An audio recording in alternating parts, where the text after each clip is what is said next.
إن الحمد لله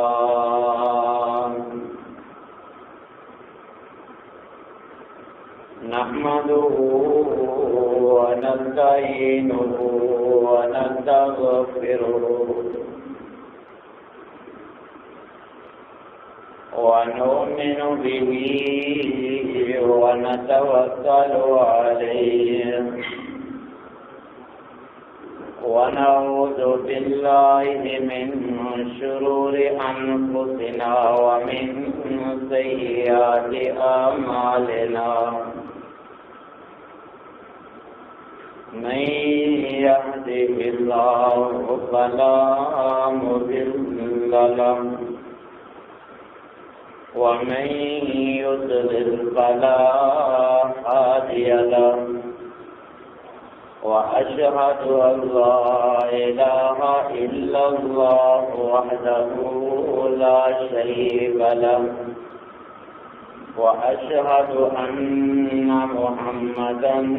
عبده ورسوله أما بعد فإن خير الحديث كتاب الله وخير الهدي هدي محمد صلى الله عليه وسلم وشر الأمور محدثاتها وكل محدثة بدعة وكل بدعة ضلالة وكل ضلالة في النار. يا أيها الذين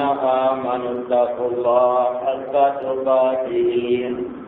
ولا تموتن إلا وأنتم مسلمون. يا أيها الناس اتقوا ربكم الذي خلقكم من نفس واحدة وخلق منها زوجها وبث منهما رجالا كثيرا ونساء واتقوا الله الذي تساءلون به والأرحام إن الله كان عليكم رقيبا. يا أيها الذين آمنوا اتقوا الله وقولوا قولا سديدا يصلح لكم أعمالكم ويغفر لكم ذنوبكم ومن يطع الله ورسوله فقد فاز فوزا عظيما. أما بعد فأعوذ بالله السميع العليم من الشيطان الرجيم من حمده ونفسه ونفسه. بسم الله الرحمن الرحيم. قال الله عز وجل في التنزيل: يا أيها الذين آمنوا كتب عليكم الصيام كما كتب على الذين من قبلكم لعلكم تتقون. أياما معدودات فمن كان منكم مريضا أو على سفر فعدة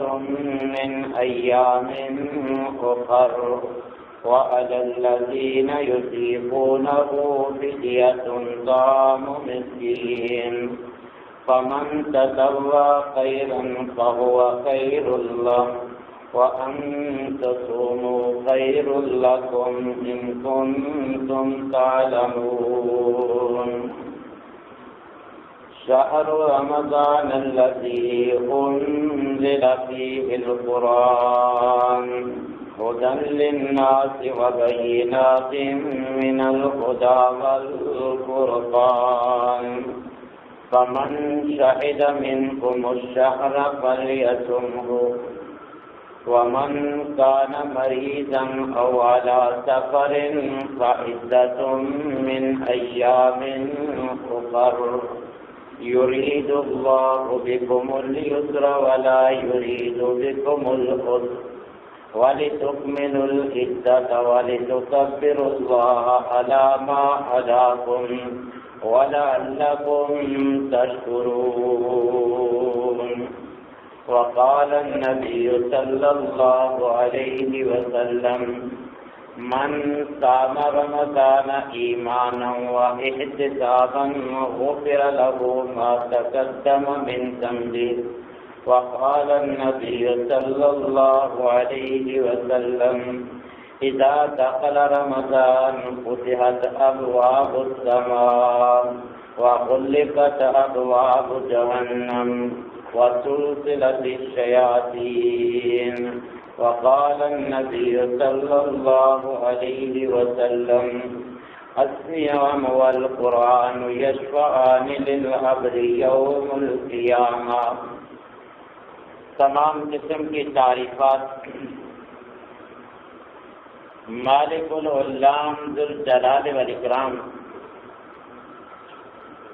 وحدہ لا شریک، مالک کائنات اور خالق ارض و سما کے لیے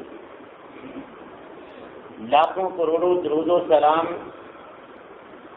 اس ہستی اقدس و مقدس کے اوپر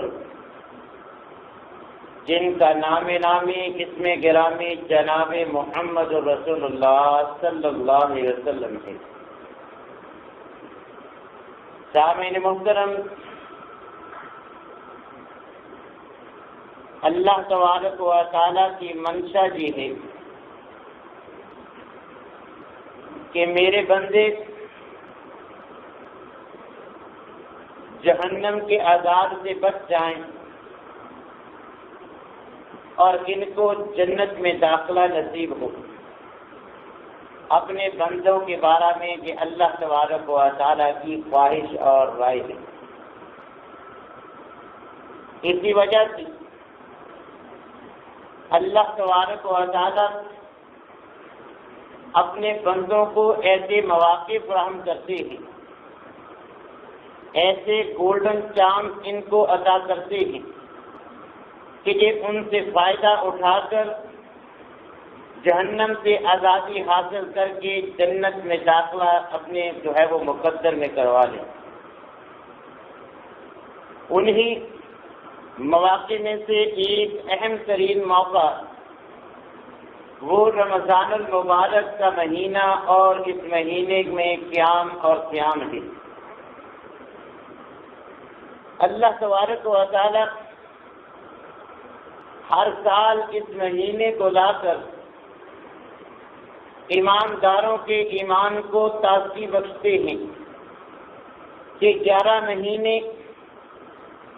انسان دنیا میں مگن رہا اور اس کی ایمانی لذت میں کمی واقع ہوئی،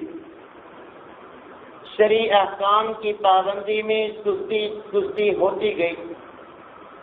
تو اللہ تبارک و تعالیٰ اب ایک نئی جدت پیدا کرنے کے لیے ہماری زندگی میں رمضان لا رہے ہیں،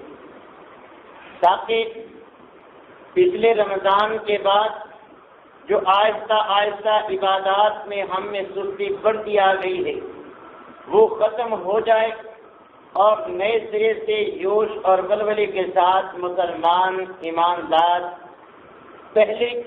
رمضان کی طرح اب بھی دوبارہ زیادہ سے زیادہ نیک اعمال صیام اور قیام کے ساتھ جو ہے اپنے ایمان کو تازگی بخشے۔ سامعین محترم، کتاب و سنت کا مطالعہ کیا جائے، رمضان کے مہینے کی اس قدر برکت معلوم ہوتی ہے کہ انسان کا دل چاہتا ہے کہ یہ رمضان صرف ایک مہینہ نہیں بلکہ پورا سال ہی رمضان رہے، کیونکہ رمضان میں نیکیوں کا اجر و ثواب بھی اللہ تبارک و تعالیٰ کئی گنا تک بڑھا دیتے ہیں، اور نیک اعمال سے جو ابلیس شیطان ہمیں روکنے کی کوشش میں رہتا ہے اللہ تبارک و تعالیٰ اس مہینے میں اس کو بھی ذکر دیتے ہیں تاکہ میرے بندے زیادہ سے زیادہ نیک اعمال کر سکیں۔ اور اس مہینے میں دن کو روزہ رکھنا اور رات کو قیام کے اللہ تبارک و تعالیٰ کو محبوب ترین جو ہے وہ اعمال ہے۔ نبی کریم علیہ الصلوۃ والسلام نے بھی مسائل اور فضائل بیان فرمائے ہیں، مگر عبادات میں سے روزے کو یہ فضیلت حاصل ہے کہ اس کے مسائل اللہ تبارک و تعالیٰ نے کثرت کے ساتھ قرآن کریم میں بیان کیے ہیں۔ تو اگر آپ سورہ بقرہ کو ترجمے کے ساتھ پڑھیں تو روزے کے بہت سارے مسائل جو باوجود ہم کئی سال سے روزے رکھتے آ رہے ہیں مگر پھر بھی ہر سال ہمیں پوچھنا پڑتے ہیں کن چیزوں سے روزہ ٹوٹتا ہے کن سے نہیں ٹوٹتا، اور اسی طرح روزے کے دیگر مسائل باوجود کئی سال روزے رکھنے کے ہمیں وہ یاد نہیں رہتے، وہ ہمیں ہر سال جو ہے وہ پوچھنا پڑتے ہیں۔ اللہ تبارک و تعالیٰ نے اکثر مسائل خود قرآن میں بیان کیے۔ سورہ بقرہ میں تفصیل کے ساتھ اللہ تبارک و تعالیٰ نے روزے کے مسائل کا ذکر فرمایا ہے۔ روزے کی فرضیت کا اعلان کرتے ہوئے اللہ تبارک و تعالیٰ نے فرمایا کہ یا ایھا الذین آمنوا، کہ اے ایمان والو، کتب علیکم الصیام، تم پہ رمضان کے مہینے کے روزے رکھنا فرض کرا دیا گیا ہے، کما کتب علی الذین من قبلکم، جیسا کہ تم سے پہلی قوموں تم سے پہلی شریعتوں میں روزے فرض کیے گئے تھے۔ آج بھی بائبل میں ایسے اشارات موجود ہیں جن سے یہ بات معلوم ہوتی ہے کہ روزے کی عبادت ہر شریعت میں موجود تھی مگر اس کی کیفیت مختلف تھی۔ یہ ایک پورے مہینے کے روزے جو صرف ہماری شریعت میں ہیں، پہلی شریعتوں میں روزے کی عبادت موجود تھی۔ یہودی بھی روزہ رکھا کرتے تھے 10 محرم کا، اسی طرح اہل عرب بھی عاشورہ کا روزہ رکھا کرتے تھے۔ حضرت عیسیٰ علیہ السلام بھی اور ان کے حواری بھی روزہ رکھتے تھے۔ انہوں نے روزے داروں کو تلقین بھی کی تھی کہ اپنے منہ کو تیل لگا کے رکھا کریں اپنے ہونٹوں کو، تاکہ وہ بظاہر روزہ دار نہ شمار ہوں، ان کو دیکھنے والا روزہ دار نہ سمجھے کہیں اس میں جو ہے وہ ریا نہ آ جائے۔ وہ روزہ رکھنے کے بعد اپنے ہونٹوں کو تیل لگا کے رکھے تاکہ وہ روزہ دار جو ہے وہ شمار نہ ہو۔ تو گویا یہ روزے کی عبادت پہلی شریعتوں میں بھی موجود تھی مگر اس کی کیفیت مختلف تھی۔ کسی کے ہاں صرف عاشورہ کا روزہ، کسی کے ہاں ہر مہینے میں روزے 2 یا 3، ان کی کیفیت مختلف رہی ہے مگر ہر شریعت میں روزے کی عبادت موجود رہی ہے۔ قرآن کے الفاظ سے یہی جو ہے وہ معلوم ہوتے ہیں کہ کما کتب علی الذین من قبلکم، جس طرح کہ تم سے پہلے لوگوں پر روزے فرض کیے گئے۔ تو گویا روزے کی عبادت پہلی شریعتوں میں بھی فرض تھی مگر اس کی کیفیت مختلف تھی۔ ایک ماہ کے روزے اور یہ روزوں کی جو مسائل ہمارے لیے ہیں وہ ان کے لیے جو ہے وہ نہیں تھے، ان کے اور ہمارے مسائل میں اور تعداد میں فرق تھا۔ ہمیں تو اللہ تبارک و تعالیٰ نے بڑی سہولتیں دے رکھی ہیں، جبکہ پہلے لوگ ان کو رات کے وقت بھی جو ہے بہت ساری پابندیوں کی جو ہے وہ سامنا کرنا پڑتا تھا مگر اللہ تبارک و تعالیٰ نے افطاری سے لے کر سحری تک ہمیں ان کاموں کی اجازت دے دی۔ تو اللہ تبارک و تعالیٰ نے اس آیت کریمہ میں ایک بات تو یہ فرمائی کہ ایمان والو تم پہ روزے فرض ہیں، دوسری بات یہ بیان فرمائی تم سے پہلے لوگوں پر بھی روزے فرض کیے تھے، تیسری بات اس آیت کریمہ کے آخر میں اللہ تبارک و تعالیٰ نے روزے کا مقصد بھی بیان کیا کہ ان کے اغراض و مقاصد کیا ہیں کہ تمہیں 1 ماہ کی یہ ٹریننگ کروائی جاتی ہے۔ تو اللہ تبارک و تعالیٰ فرماتے ہیں لعلکم تتقون، تاکہ تم متقی بن جاؤ، گناہوں سے بچنے والے بن جاؤ۔ تو گویا اللہ تبارک و تعالیٰ روزے کی ٹریننگ سے ہمیں گناہوں سے بچانا چاہتے ہیں کہ میرا بندہ 1 مہینہ اس طرح جو ہے وہ ٹریننگ کرے کہ جب بھی کوئی نافرمانی والا کوئی گناہ والا کام کرے فوراً ذہن میں آ جائے کہ میں روزے دار ہوں۔ روزے کی حالت میں نہ جھوٹ بولوں گا، نہ غیبت، نہ چغلی، نہ چوری، نہ کوئی دوسری جو ہے وہ نافرمانی، بلکہ اپنی زبان کو اللہ کے ذکر سے جو ہے وہ تر رکھوں گا۔ تو اللہ تبارک و تعالیٰ یہی روزے کا مقصد بیان کرتے ہیں کہ روزے کا فرضیت کا مقصد یہ ہے کہ تم متقی بن جاؤ، گناہوں سے بچنے والے بن جاؤ۔ تو سامعین محترم، خود اللہ تبارک و تعالیٰ نے بھی روزہ رکھنے کا حکم دیا ہے کہ فمن شہد منکم الشہر فلیصمہ۔ ان آیات میں اللہ تبارک و تعالیٰ نے ابتدائی روزے کے احکام کا بھی ذکر کیا کہ پہلے روزہ بغیر عذر کے بھی چھوڑنے کی اجازت موجود تھی کہ اگر کوئی چاہے روزہ نہ رکھے اس کے بدلے میں فدیہ دے دے، جس کا اللہ نے ابتدائی آیات میں جو ہے وہ ذکر فرمایا ہے۔ مگر بعد میں اللہ تبارک و تعالیٰ نے کیا فرمایا؟ فمن شہد منکم الشہر فلیصمہ۔ اب وہ حکم منسوخ ہو چکا ہے جو اس سے پچھلی آیت کریمہ میں بیان ہوا ہے کہ فمن کان منکم مریضا او علی سفر فعدۃ من ایام اخر، کہ جو بیمار یا مسافر ہوں وہ تو دوسرے ایام میں ان گنتی کے دنوں کو پورا کر لیں، یعنی جتنے روزے چھوڑیں ان کو بعد میں رکھ لیں۔ مگر ساتھ اللہ نے پہلے ابتدائی حکم کا ذکر کیا وَعَلَى الَّذِينَ يُطِيقُونَهُ فِدْيَةٌ طَعَامُ مِسْكِينٍ، کہ اگر کوئی روزہ چھوڑنا چاہے مسکین کو جو ہے وہ کھانا دے دے، سحری افطاری جو ہے اس کی کروا دے، روزہ چھوڑ دے تو خود نہ رکھے۔ مگر ساتھ اللہ نے یہ بھی فرمایا تھا فَمَن تَطَوَّعَ خَيْرًا فَهُوَ خَيْرٌ لَهُ، مگر جو یہ صدقہ خیرات بھی کرے، روزہ بھی رکھ لے کہ اس کے لیے جو ہے وہ زیادہ بہتر ہے۔ وَأَن تَصُومُوا خَيْرٌ لَكُمْ، اگر تم روزہ رکھو تو یہ تمہارے لیے زیادہ بہتر ہے۔ پہلے اللہ تبارک و تعالیٰ نے اجازت دے رکھی تھی کہ اگر تم چاہو تو روزے کا فدیہ دے دو، روزہ نہ رکھو، مگر اگر تم روزہ رکھو تو یہ تمہارے لیے زیادہ بہتر ہے اگر تم اس کا جو ثواب جان لو۔ یہ ابتدائی حکم تھا۔ اس کے بعد اللہ تبارک و تعالیٰ نے اپنے حکم کو تبدیل کر لیا۔ اب پہلا حکم صرف دائمی مریضوں کے لیے باقی ہے کہ ایسے مریض جن کو دوبارہ شفا کی جو ہے وہ امید نہیں ہے، جس طرح کے شوگر کے مریض ہیں اور کئی ایسی امراض آج معاشرے میں موجود ہیں کہ جو صرف رمضان کے ساتھ خاص نہیں، پوری زندگی کے ساتھ خاص ہیں۔ اب اللہ ہی ان سے شفا دے سکتا ہے۔ تو اگر ایسی بیماری کا کوئی مریض ہے کہ جس کی رمضان کے بعد بھی شفا کی جو ہے وہ ممکن نہیں ہے، اس کے لیے اب بھی یہی حکم ہے کہ وہ روزے نہ رکھے، بلکہ جو ہے وہ صبح شام کا کھانا سحری افطاری ایک مسکین کو جو ہے یا اتنی رقم جو بنتی ہے اس کو دے دے۔ اس کے روزوں کی جو ہے وہ اللہ کی جانب سے یہ رخصت ہے کہ اس کی جانب سے جو ہے وہ اجر و ثواب اس کو مل جائے گا۔ مگر مریضوں کے علاوہ باقی مسلمانوں کو، ایمان والوں کو جو رخصت اللہ نے شروع میں دی تھی، ان الفاظ کے ساتھ اللہ نے وہ ختم کر دی فمن شہد منکم الشہر فلیصمہ، کہ اب جو تم میں سے صحت و عافیت کے دوران اس مہینے کو پائے اس کو چاہیے کہ وہ روزے ہی رکھے۔ اب وہ پہلا حکم منسوخ ہو چکا۔ اب صحت اور تندرستی کے عالم میں روزہ چھوڑنا یہ انتہائی سنگین جرم ہے۔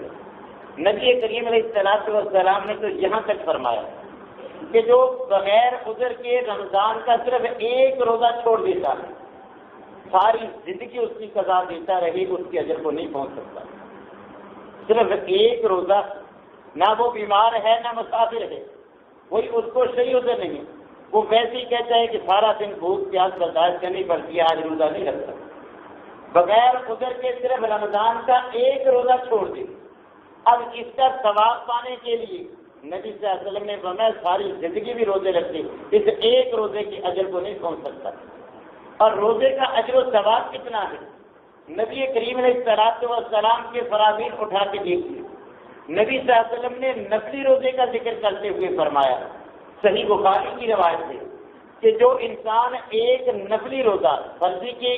جو فضیلت ہے وہ اپنی جگہ، نفلی روزے کتنی فضیلت ہے کہ نبی صلی اللہ علیہ وسلم نے فرمایا جو صرف اللہ کو راضی کرنے کے لیے ایک نفلی روزہ رکھتا ہے وہ جہنم سے 70 سال کی مسافت جتنا دور ہو جاتا ہے۔ کہ اگر گھڑ سوار تیز رفتار گھوڑے سے جہنم کی جگہ سے وہ شروع ہو سفر کرنا، 70 سال میں وہ جتنا سفر طے کرے گا، ایک نفلی روزہ رکھنے سے اللہ جو ہے وہ روزہ رکھنے والے کو جہنم سے کس قدر دور کر دیتے۔ 70 سال گھوڑ سوار مسلسل گھوڑا دوڑاتا رہے، جتنا وہ جہنم سے دور پہنچے گا، صرف ایک نفلی روزہ رکھنے سے اللہ انسان کو جنت سے اتنا دور کر دیتی ہے۔ یہ نفلی روزے کی فضیلت ہے، فرضی روزے کی فضیلت تو اس سے کئی گنا زیادہ ہے۔ نبی کریم علیہ السلام نے فرمایا، حدیث قدسی ہے، کہ اللہ تبارک و تعالیٰ نے باقی تمام اعمال کی نیکیوں کا فرشتوں کو بتلا دیا کہ میرا فیصلہ ہے بندوں کے ساتھ رحمت اور ہمدردی سے کہ ایک نیکی کرے گا تم نے اس کا 10 گنا اجر لکھ دینا، مگر روزے کا کتنا ثواب ہے اللہ تبارک و تعالیٰ نے فرشتوں کو نہیں بتلایا، بلکہ کیا فرمایا، الصوم لی وانا اجزی بہ، کہ روزہ صرف میرے لیے ہے اور میں ہی اس کی جزا دوں گا۔ لہذا اللہ نے فرشتوں کو فرمایا جو میرا بندہ روزہ رکھے اس کی نیکیاں نہ لکھو کہ اس کی اتنی ہزار نیکیاں اتنی لاکھ نیکیاں نہیں، صرف روزہ دار لکھ دو، کل قیامت کے دن روزے دار کو میں ثواب خود ہی اللہ دوں گا۔ اور نبی کریم علیہ السلام نے فرمایا کہ روزے دار کو اتنا اجر ملے گا کہ اللہ تبارک و تعالیٰ نے فرمایا کہ روزے دار کے لیے 2 خوشیاں ہیں۔ ایک تو افطاری کے وقت اس کو طبی طور پر جو ہے وہ کھانے پینے کی اشیاء کھا کے خوشی محسوس ہوتی ہے، فرحت انسان محسوس کرتا ہے۔ دوسری نبی صلی اللہ علیہ وسلم نے فرمایا اللہ سے ملاقات کے وقت جب روزہ رکھنے کا اجر دیا جائے گا اس وقت بھی مومن خوش ہو جائے گا کہ مجھے بہت زیادہ جو ہے اس کا بدلہ ملا ہے، بڑا اجر و ثواب ملا ہے۔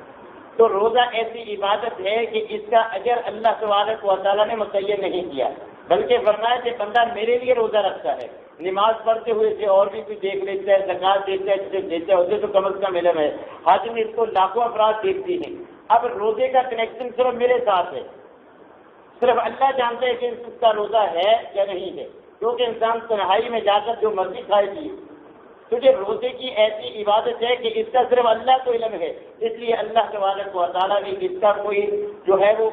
درجہ اور اس کا جو ثواب جو ہے وہ متعین نہیں فرمایا، بلکہ فرمایا روزے دار تو روزے دار لکھ دو، اس کا اجر نہ لکھو، اس کا اجر میں اللہ خود ہی دوں گا کیونکہ اس نے میرے لیے روزہ رکھا، میں ہی اس کو کل قیامت کے دن جو ہے اس کی جزا دوں گا۔ نبی کریم علیہ السلام نے جو اس رمضان کے اور روزے کے فضائل بیان فرمائے ہیں، صحیح بخاری کی روایت ہے، نبی کریم علیہ السلام نے فرمایا من صام رمضان ایمانا و احتسابا غفر له ما تقدم من ذنبه۔ نبی صلی اللہ علیہ وسلم نے روزے کا ایک اجر یہ بیان فرمایا کہ اس کے تمام صغیرہ گناہ معاف ہو جاتے ہیں۔ نبی صلی اللہ علیہ وسلم نے فرمایا من صام رمضان ایمانا و احتسابا، جو مومن ہونے کے ساتھ ساتھ حصول ثواب کی نیت سے روزہ رکھتا ہے، 2 شرطیں ہیں، ایک ایماندار ہو، دوسرا وہ روزہ صرف اجر و ثواب کی خاطر اس کی امید کرتے ہوئے رکھے۔ نبی صلی اللہ علیہ وسلم نے فرمایا غفر له ما تقدم من ذنبه، روزہ رکھنے والا اس کے جتنے سال کا صغیرہ گناہ ہے اللہ تبارک و تعالیٰ معاف فرما دیتے ہیں۔ یہی فضیلت آپ نے قیام اللیل جن کو ہم تراویح کی نماز کہتے ہیں اس کی بھی بیان فرمائی کہ من قام رمضان ایمانا و احتسابا غفر له ما تقدم من ذنبه، جو مومن ہو ایمان کی حالت میں رمضان کے مہینے میں قیام اللیل کرتا ہے اللہ سے اجر و ثواب حاصل کرنے کی نیت سے، اس کے لیے اللہ تعالیٰ اس کا تمام ساری زندگی کی جو ہے وہ صغیرہ گناہ معاف فرما دیتی ہے۔ دوسرے مقام پہ نبی کریم علیہ السلام نے فرمایا کہ رمضان کے روزے رکھنا جو پچھلا رمضان گزرا ہے اس سے لے کر اس رمضان تک 11 مہینے کے گناہ صغیرہ گناہوں کے کفارے کا باعث ہے۔ یعنی پچھلے رمضان کے روزے رکھنے والا اس ماہ بھی روزے رکھے، اس رمضان کے بھی روزے رکھے، تو ان دونوں رمضانوں کے درمیان 11 مہینے جو اس سے صغیرہ گناہ سرزد ہوئے ہیں اللہ تبارک و تعالیٰ اس رمضان کے روزے رکھنے کی وجہ سے وہ معاف فرما دیتے ہیں۔ نبی کریم علیہ السلام نے فرمایا الصیام والقرآن یشفعان للعبد یوم القیامہ، رمضان کے روزے رکھنے والا، قرآن کی تلاوت کرنے والا، اس کا اجر نبی صلی اللہ علیہ وسلم نے کیا بیان فرمایا کہ یہ رمضان کے روزے اور یہ قرآن یہ دونوں کل قیامت کے دن بندے کے سفارشی ہوں گے، اور احادیث میں یہ بات بھی موجود ہے کہ اللہ ان کی سفارش قبول بھی فرمائیں گے۔ روزے دار کے حق میں سفارش کرے گا کہ اللہ اس نے میری وجہ سے بھوک پیاس برداشت کی لہٰذا اس کو معاف فرما دے۔ قرآن کہے گا کہ اللہ دنیاوی مصروفیات چھوڑ کر مجھے پڑھتا رہا، تو نبی صلی اللہ علیہ وسلم نے فرمایا کہ روزے اور یہ قرآن یہ کل قیامت کے دن روزہ رکھنے والے کے بارے میں اور قرآن پڑھنے والے کے بارے میں جو ہے وہ سفارش کریں گے، اور ان کی سفارش قبول کر کے اللہ روزے دار کو، تلاوت کرنے والے کو جو ہے وہ جہنم سے آزاد فرما کر جنت میں داخلہ نصیب فرمائیں گے۔ نبی کریم علیہ الصلوۃ والسلام نے فرمایا کہ جنت کے 8 دروازوں میں سے ایک دروازے کا نام ہے الریان، باب الریان۔ اس سے روزہ رکھنے والے صائمین جو ہیں وہ داخل ہوں گے، یعنی اللہ تبارک و تعالی نے روزہ رکھنے والوں کے لیے اسپیشل ایک جو ہے وہ جنت کا دروازہ بنایا ہے کہ میرے روزہ رکھنے والے بندے جو ہیں اس دروازے سے گزر کر جو ہے وہ جنت میں جائیں گے۔ نبی کریم علیہ الصلوۃ والسلام نے فرمایا کہ اللہ تبارک و تعالی نے روزے کی عبادت کو اس قدر پسند فرمایا کہ اللہ تبارک و تعالی فرماتے ہیں کہ جو بھوک برداشت کرنے کی وجہ سے، سارا دن کچھ نہ کھانے کی وجہ سے جو دوپہر کے وقت منہ میں اسمیل سی پیدا ہو جاتی ہے، اس کے بارے میں نبی کریم علیہ الصلوۃ والسلام نے فرمایا کہ وہ اللہ کو کستوری سے بھی زیادہ پسند ہے۔ روزہ ایسی عبادت ہے، نبی کریم علیہ الصلوۃ والسلام نے فرمایا روزے کی حالت میں جو انسان اللہ سے دعا مانگے اللہ اس روزے دار کی دعا کو رد نہیں کرتے، اس کو قبول فرماتے ہیں۔ رمضان کے بارے میں نبی کریم علیہ الصلوۃ والسلام نے فرمایا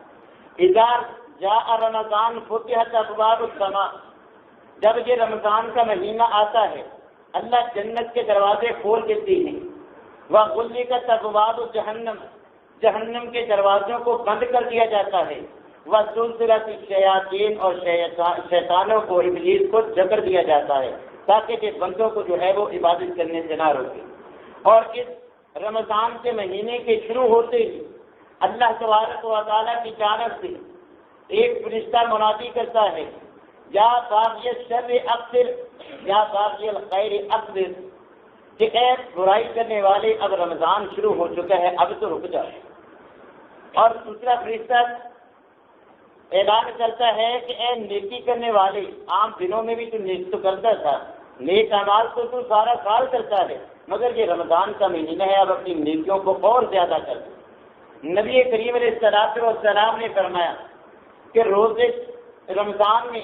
کوئی بھی نیک عمل کا اجر اللہ تبارک و تعالیٰ عام دنوں سے، عام مہینوں سے کئی گنا زیادہ جو ہے وہ عطا فرماتے ہیں۔ عام مہینوں میں اگر کوئی اللہ کی رضا کے لیے عمرہ کرتا ہے، نبی صلی اللہ علیہ وسلم نے فرمایا عمرے کا ثواب ملے گا، مگر رمضان کی برکت نبی صلی اللہ علیہ وسلم نے فرمایا جو مسلمان اجر و ثواب کی نیت سے سنت کے مطابق اس رمضان کے مہینے میں جو ہے وہ عمرہ کرتا ہے، اس کو اللہ تبارک و تعالیٰ عمرے کا نہیں بلکہ حج جتنا اجر و ثواب عطا فرماتے ہیں۔ نبی کریم علیہ الصلوۃ والسلام، آج ہم معمولی بات سے جو ہے وہ روزہ چھوڑ دیتے ہیں کہ سر میں درد تھا میں اس لیے نہیں روزہ رکھا۔ نبی صلی اللہ علیہ وسلم ایک دن کعب بن عجرہ رضی اللہ تعالیٰ عنہ کو بیان کرتے ہیں، نبی صلی اللہ علیہ وسلم ایک دن خطبہ ارشاد فرمانے کے لیے ممبر پہ چڑھے، پہلی سیڑھی پہ قدم رکھا آمین فرمایا، دوسری سیڑھی پہ قدم رکھا آمین فرمایا، تیسری سیڑھی پہ قدم رکھا آمین فرمایا۔ صحابہ کرام اس خلاف معمول عمل کے بارے میں بعد میں نبی صلی اللہ علیہ وسلم سے استفسار کرتے ہیں کہ اللہ کے رسول پہلے آپ ایسے نہیں کرتے، آج اب جمعہ کا خطبہ ارشاد فرمانے کے لیے ممبر پہ کھڑے ہوئے تو آپ نے ہر سیڑھی پہ قدم رکھتے آمین کہا، اس کی کیا وجہ تھی؟ نبی کریم علیہ الصلوۃ والسلام نے فرمایا کہ جب میں نے پہلی سیڑھی پہ قدم رکھا، جبرائیل علیہ الصلوۃ والسلام دعا اور بددعا کر رہے تھے کہ جو انسان صحت و عافیت کے دوران یہ رمضان کا مہینہ پائے مگر اپنی بخشش نہ کروا دے، اپنے گناہوں پہ گڑ گڑا کے زیادہ سے زیادہ نیک اعمال کر کے اپنے آپ کو جنت کا مستحق نہ بنا لے، ایسا انسان خاک آلود ہو، تباہ و برباد ہو۔ تو میں نے آمین کہا کہ واقعتاً جو رمضان جیسے مہینے کو عام مہینوں کی طرح، ان بابرکت دنوں کو عام دنوں کی طرح، ان بابرکت راتوں کو عام راتوں کی طرح سو کے گزار دے، وہ بدبختی ہی کے لائق ہے، ایسا انسان تباہ و برباد ہو جائے، ہلاک ہو جائے۔ میں نے بھی آمین کہا۔ دوسری سیڑھی پہ قدم رکھا، جبرائیل علیہ الصلوۃ والسلام نے ایسے انسان کے لیے بھی بددعا کی جو میرا محمد صلی اللہ علیہ وسلم کا نام تو سنتا ہے مگر درود نہیں پڑھتا، وہ انسان بھی خاک آلود ہو، ہلاک ہو، تباہ و برباد ہو۔ میں نے آمین کہا۔ جب تیسری سیڑھی پہ قدم رکھا، جبرائیل علیہ السلام نے فرمایا کہ جو اپنے بوڑھے والدین کو دونوں کو یا کسی ایک کو بڑھاپے کی حالت میں پائے، ان کی خدمت کر کے جنت کا حقدار نہ بن جائے، ایسا انسان بھی بدبخت ہے، ایسا انسان بھی حالات اس کی ناک پاک آلود ہو، پھر بھی میں نے محمد صلی اللہ علیہ وسلم نے جو ہے وہ آمین کہا۔ تو میرے بھائیوں، نبی کریم علیہ الصلوۃ والسلام نے فرمایا جو صرف ایک روزہ اس رمضان کا، صرف ایک روزہ بغیر کسی عذر کے ترک کر دیتا ہے، پھر ساری زندگی اس کی قضائی دیتا رہے، وہ اس کے اجر و ثواب کو نہیں پا سکتا۔ تو اس لیے میرے بھائیوں کہ اللہ تبارک و تعالیٰ ہمیں مواقع فراہم کرتے ہیں کہ ہم جہنم سے بچ جائیں۔ اب یہ دیکھیں یہ گرمی جس سے ہم سبھی جو ہے وہ بڑے پریشان پڑے، ہم جو ہے وہ تنگی محسوس کرتے ہیں۔ 2 منٹ لائٹ بند ہو جائے تو ہماری جان جو ہے وہ کلیجہ منہ کو آ جاتا ہے۔ مگر یہ کیا ہے؟ اس گرمی کے بارے میں نبی صلی اللہ علیہ وسلم نے کیا فرمایا؟ یہ جہنم کی بھاپ میں سے ہے۔ جہنم نے اللہ تبارک و تعالیٰ سے دعا مانگی، درخواست کی کہ اللہ مجھے 1-2 سانس لینے کی جو ہے وہ اجازت دے کہ میں اتنی شدید جو ہے وہ آگ جل جل کر اتنی خوفناک ہو چکی ہوں کہ اب میں بھی تنگ ہوں، مجھے 2 سانس لینے کی اجازت دے۔ تو نبی صلی اللہ علیہ وسلم نے فرمایا اللہ نے اجازت دے دی۔ جب جہنم اپنا سانس باہر نکالتی ہے تو باہر گرمیوں کا موسم ہو جاتا ہے، جب وہ اندر کھینچتی ہے تو باہر سردی ہو جاتی ہے۔ تو یہ گرمی ہے، یہ جہنم کی بھاپ میں سے ہے۔ یہ ہم اس بھاپ سے اس قدر تنگ ہیں تو جہنم کی جو ہے وہ اس کا نظارہ کیا ہوگا؟ آج دنیاوی آگ دیکھیں کہ کون ہے جس کا دل کرتا ہے آگ میں جانے کو، مگر جہنم کی آگ اس سے 59% زیادہ سخت ہے۔ یہ آگ انسان کو جلا دیتی ہے، آپ کی آنکھوں کے سامنے ہے کہ یہ آگ ہر چیز کو جو ہے وہ جلا کر راکھ کر دیتی ہے، مگر وہ آگ 69 گنا زیادہ اس دنیاوی آگ سے زیادہ سخت ہے۔ تو ہم اس آگ سے بچنے کے لیے اتنا کچھ کرتے ہیں کہ اے سی کے جنریٹر یہ سارا کچھ جو اس سے کئی گنا زیادہ 69% زیادہ خوفناک ہے، ہم اس آگ سے بچنے کے لیے کیا کچھ کرتے ہیں؟ ہم اس چھوٹی سی جو ہے وہ گرمی کو دیکھ کر روزے رکھنے کے لیے تیار ہیں۔ تو میرے بھائیوں، نبی کریم علیہ الصلوۃ والسلام نے روزے رکھنے کا حکم دیا ہے۔ اللہ تبارک و تعالیٰ نے بھی حکم دیا ہے کہ فمن شہد منکم الشہر فلیصمہ، کہ جو صحت و عافیت کے دوران رمضان کا مہینہ پائے وہ روزے رکھے۔ لہذا جو صحت و عافیت کے دوران اس رمضان کا مہینے کو پائے گا، بلوغت کے بعد جس کی صحت و عافیت میں سے مہینہ آئے اس پہ فرض ہے کہ وہ روزے رکھے۔ اگر ایک روزہ بھی ترک کرے گا تو یہ کبیرہ گناہ ہوگا، اور وہ ساری زندگی بھی روزے رکھتا رہے، اس کے اجر و ثواب کو نہیں پا سکتا۔ مگر آج ہم معاشرے میں دیکھتے ہیں کہ دیگر عبادات کی طرح اس عبادت میں بھی ہر سال جو ہے وہ کمی واقع ہوتی ہے، کہ بہت کم افراد ہیں جو ہے اس عبادت کو بجا لاتے ہیں۔ ہم تو کوشش کرتے ہیں کہ ہمیں چھوٹے چھوٹے جو ہے وہ قصیدے یا چھوٹے چھوٹے جو ہے وہ اذکار مل جائیں جس سے کئی 100 سال کی روزوں کا ثواب مل جائے، ہمارے لیے اتنے ہی کافی ہے۔ نہیں میرے بھائیوں، نبی کریم علیہ الصلوۃ والسلام نے بھی روزے رکھے، صحابہ کرام بھی روزے رکھتے تھے۔ اب دیکھیں جنگ بدر کا مارکا، یہ فتح مکہ یہ کب ہوا؟ یہ رمضان کے مہینے میں ہوا۔ صحابہ جنگوں کے دوران بھی روزہ رکھا کرتے تھے، جب سامنے دشمن ہے، لڑائی ہو رہی ہے، ایسی حالت میں بھی نہ صحابہ نماز چھوڑتے نہ روزہ چھوڑتے۔ تو اس لیے میرے بھائیوں، یہ کتاب و سنت کے دلائل اسی بات سے دلالت کرتے ہیں کہ جو صحت و عافیت کے دوران بلوغت کے بعد اس مہینے کو پائے وہ رمضان کا جو ہے وہ روزہ ضرور رکھے۔ روزے کے دیگر مسائل اور قیام اللیل کے مسائل کا ذکر انشاءاللہ العزیز آئندہ خطبہ جمعہ میں ہوگا۔ اللہ تبارک و تعالیٰ سے دعا ہے کہ اللہ تعالیٰ یہ بابرکت مہینہ ہماری صحت و عافیت کے دوران لائے اور ہمیں زیادہ سے زیادہ نیکیاں کمانے کا یہ جو چانس اللہ نے فراہم کیا ہے، اس میں زیادہ سے زیادہ نیک اعمال کر کے اپنی گناہوں کو بخشوانے کی اور جہنم سے آزادی حاصل کرنے کی، جنت کے مستحق بننے کی توفیق بھی عطا فرمائے۔ وآخر دعوانا الحمدللہ رب العالمین۔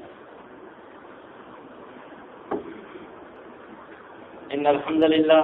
نحمده ونستعینه ونستغفره ونؤمن به ونتوکل علیہ ونعوذ باللہ من شرور انفسنا ومن سیئات اعمالنا من يهد الله فلا مضل له ومن يضلل فلا هادي له واشهد ان لا اله الا الله وحده لا شريك له واشهد ان محمدا عبده ورسوله اما بعد فان خير الحديث كتاب الله وخير الهدي هدي محمد صلى الله عليه وسلم وشر الامور محدثاتها وكل محدثة بدعة وكل بدعة ضلالة وكل ضلالة في النار اللهم صل على محمد وعلى ال محمد كما صليت على ابراهيم وعلى ال ابراهيم انك حميد مجيد. اللهم بارك على محمد وعلى ال محمد كما باركت على ابراهيم وعلى ال ابراهيم انك حميد مجيد. رب اشرح لي صدري ويسر لي امري واحلل عقدة من لساني يفقهوا قولي. سبحان ربك رب العزة عما يصفون وسلام على المرسلين والحمد لله رب العالمين.